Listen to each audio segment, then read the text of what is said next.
تو مجھے بتائے کہ کون سا ثبوت ہے کہ میں سودا کر رہا عدم ہوں. اعتماد کی تحریک کے یار بارے آپ میں عدم آپ اعتماد کی تحریک کا کیا ثبوت ہے؟ آپ کے لیڈر خود مان رہے ہیں کہ آپ ملاقاتیں کرتے رہے، آپ سب لوگ ملاقاتیں کرتے That's رہے. not ثبوت that میں نے کسی چیز پہ سودا کیا ہے. میں I am پارٹی کی sorry. بات کر رہا ہوں، نہیں آپ نہیں سے نہیں مراد آپ نے مجھے نہیں میرے سر، آپ سمیت نہیں صرف نہیں پارٹی، نہیں نہیں تمام متی جماعتیں. ایسے ہی نہیں چلتا، تمام ایسے ہی جماعتیں. نہیں چلتے.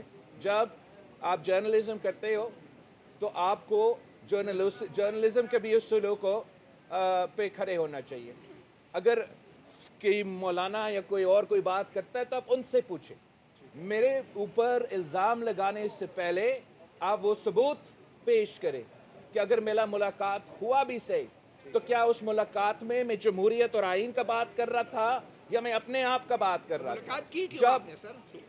سر وہ آپ کے اوپر ہے یا میرے اوپر ہے، وہ دوسرا سوال ہے نا. بس سودا اس کا نہیں بنتا ہے. تو آپ اگر یہ الزام لگا رہے ہو تو آپ بڑے مہربانی ثبوت لے کر آئیں، ورنہ آپ سے یہ امید نہیں تھا کہ آپ بغیر کسی ثبوت کے ساتھ میرے اوپر کوئی الزام لگا. میں سمجھتا ہوں کہ جہاں تک میرا کیمپین کی بات ہے، میں اپنے کیمپین کے مطابق تو چل رہا ہوں، اور اگر میں الیکشن جیت جاتا اور میں سنگل لارجسٹ پارٹی ہوتا تو بھئی آپ کو بھی کہہ سکتا تھا اور آپ کو بھی کہہ سکتا تھا کہ یہ میرا مینڈیٹ ہے، کسی اور کا نہیں ہے.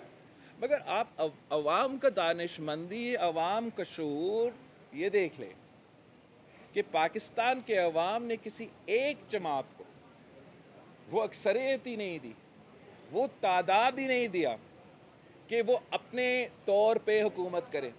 تو یہ عوام کا جو میسج ہے، وہ پیغام کیا بھیجنا چاہ رہے ہیں کہ یہ ملک کوئی ایک جماعت نہیں چلا سکتے اور آپس میں مل کے فیصلہ سازی کریں. وہ کسی ایک کو اختیار نہیں دے رہے ہیں، نہ پی ٹی آئی کو، نہ نون لیگ کو، نہ پیپلز پارٹی کو. وہ کہہ رہے ہیں کہ پی ٹی آئی کو کہ اگر آپ نے کرنا ہے تو آپ کو بھی ملنے پڑیں گے دوسرے لوگوں کے ساتھ، اور نون لیگ کو بھی کہہ رہے ہیں کہ آپ کو بھی کرنا ہے تو آپ کو بھی ملنا پڑیں گے دوسرے لوگوں کے ساتھ. اور اس کو اس پروسیس کو، جمہوریت میں اس پروسیس کو آپ کمپرومائز کہتے ہیں، جس کا مطلب یہ ہوگا کہ جو سیاسی جماعتیں کوئی اتحاد بناتے ہیں تو they'll have to be a give and take. کسی کا 1-2 پوائنٹس مانے جائیں گے، کسی اور کا 2-3 پوائنٹس مانے جائیں گے.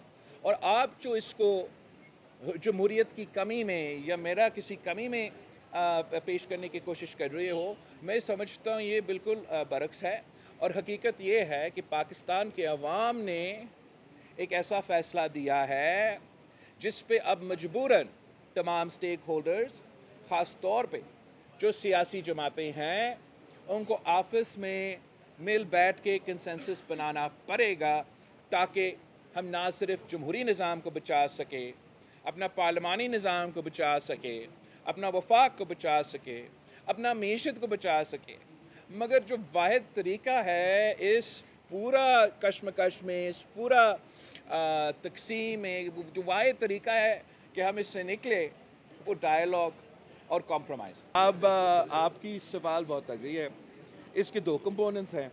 کہ آپ بالکل صحیح کہہ رہے ہیں کہ 10 دن ہو چکے ہیں اور جو ہم پاکستان میں، یا 11-12 دن شاید، اور جو پاکستان کا پولیٹیکل سٹیبلٹی پہ سوالات اٹھ رہے ہیں، لیجیٹمیسی الیکشن پروسیس پہ سوالات اٹھ رہے ہیں، اور جتنا جلدی حکومت سازی کا عمل مکمل ہو جاتا اتنا ہی بہتر. جہاں تک پی ٹی آئی کی سوال ہے، یہ تو ایک بہت مزے کی بات ہے کہ وہ تو ٹیکنیکلی تو سب سے سنگل لارجسٹ تو وہ ہے، مگر وہ کہتے ہیں کہ ہم کسی سے بات نہیں کریں گے. تو اگر وہ سنگل لارجسٹ ہے اور کسی سے بات نہیں کریں گے، مطلب تو وہ حکومت نہیں بناتے ہیں. دوسری طرف ہمارا نون لیگ ہے، پاکستان پیپلز پارٹی نے یہ فیصلہ کیا، سی سی کے بعد میں نے پریس کانفرنس کی کہ جو ہمارے پاس آئے ہیں، دوسرے تو آئے ہی نہیں نا، تو جو ہمارے پاس آئے ہیں پھر ان کے ساتھ ہم مل کے بات کرتے ہیں. مگر اب اگر میں نے مسلم لیگ کو ووٹ دینا ہے تو میں اپنے ٹرمز میں مسلم لیگ کو ووٹ دوں گا نا. میں نون لیگ کے ٹرمز پہ آ کے نون لیگ کو ووٹ کیسے دے؟ تو اب میں سمجھتا ہوں کہ جو ہمارا ڈائیلاگ کمیٹی ہے، یہ جو سست روی ہے، یہ جو ڈیلے ہوا ہے، یہ جس ڈائیلاگ کمیٹی کی نان سیریسنس کی وجہ سے ہے. اور اس نان سیریسنس کا نقصان مجھے تو نہیں ہو رہا ہے. یہ نقصان پاکستان کا ہو رہا ہے, پاکستان کی جمہوریت کا ہو رہا ہے, اور جتنا جلدی یہ حل ہو تو میرا خیال میں اسٹیبلٹی کے لحاظ سے, آنے والے گورنمنٹ کے لحاظ سے بہتر ہوگا. مگر دوسرے کے جلدی ہوگا, میرا اپنا اور پاکستان پیپلز پارٹی کا کوئی جلدی نہیں ہے. ہم اپنا موقف پہ قائم ہیں, نہ ہی ہم اپنا موقف تبدیل کر رہے ہیں. اگر کسی اور نے اپنے موقف تبدیل کرنا ہے تو پروگریس ہو سکتا ہے. اگر کوئی اپنا موقف تبدیل کرنے کے لیے تیار نہیں ہے تو مجھے پھر ایک بہت خطرناک سٹیل میٹ نظر آ رہا ہے, اور اس سٹیل میٹ کے نتیجے میں جو ہوگا وہ نہ پاکستان کی, میں جانتا نہیں ہوں کہ ایگزیکٹلی کیا ہوگا, مگر اتنا آپ کو بتا سکتا ہوں کہ وہ نہ پاکستان کی جمہوریت کا فائدہ میں ہوگا, نہ پاکستان کی معیشت کا فائدہ میں ہوگا, نہ پاکستان کی وفاق کا فائدہ میں ہوگا, اور نہ ہمارا پولیٹیکل سٹیبلٹی کا فائدہ میں ہوگا. سپریم کورٹ کیوں بھیجے گا واپس,